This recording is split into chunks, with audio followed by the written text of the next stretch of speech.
50 কি ছিল এল, তাহলে এটা এল এক্স মানে 50 যোগ 10, ঠিক আছে, এল দুটো এক্স, ঠিক আছে, এল তিনটে এক্স কমপ্লিট হলো। তারপর তো আমরা জানি যে তিনটে বেশি ব্যবহার করতে পারবো না, তাহলে ডি এর জন্য আমরা কি ব্যবহার করতাম, সি, তাই তো, ডি এর জন্য ব্যবহার করতাম সি, সি তাহলে তার সামনে একটা এক্স বসে, বুঝলি, এক্স সি। এইবারে তোদের যাবতীয় যার কাজ যা জানি আমরা সেটা বসিয়ে দেবো। তাহলে এটা কি হবে, যদি আমরা দেখি তাহলে এটা এল ছিল, তাহলে এল এল বসা, এল এল এল এল এল এল 1 2 3 4 5 6 7 8 9 10, ঠিক আছে। তারপরে দেখ এখানে ছিল কি lx, lx বসা, lx lx lx lx lx lx lx lx lx আবার সেই 1 2 করে বসা, 1 2 3 4 5 6 6 7 8 9, ঠিক আছে। 70 কথা ছিল l দুটো x, l দুটো x, l দুটো x,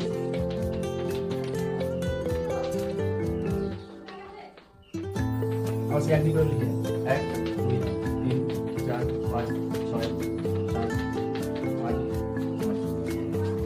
এখানে দেখ l তিনটে x এসেছে, তাহলে আমাকে আবার এখানে l তিনটে বসতে হবে, একটা দুটো তিন, একটা দুটো তিন, একটা দুটো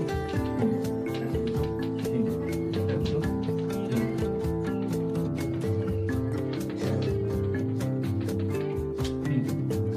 এবারে সেই আবার 1 2 3 4 5 6 7 8 9, এবারে xc xc xc xc xc xc ঠিক আছে। এবার কি করবো, 1 2 করে বসবো, 1 2 3 4 5 6 7 8 9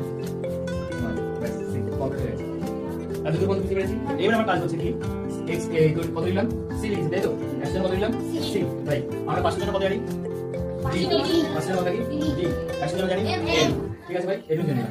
এবার কাজ হচ্ছে আমরা কি জানি, একটা সংখ্যা কতবার লিখতে পারি আমরা, 3 বার, তাই 3 বার বসে, 1 2 বার হলো, 3 বার হলো, কমপ্লিট হলো।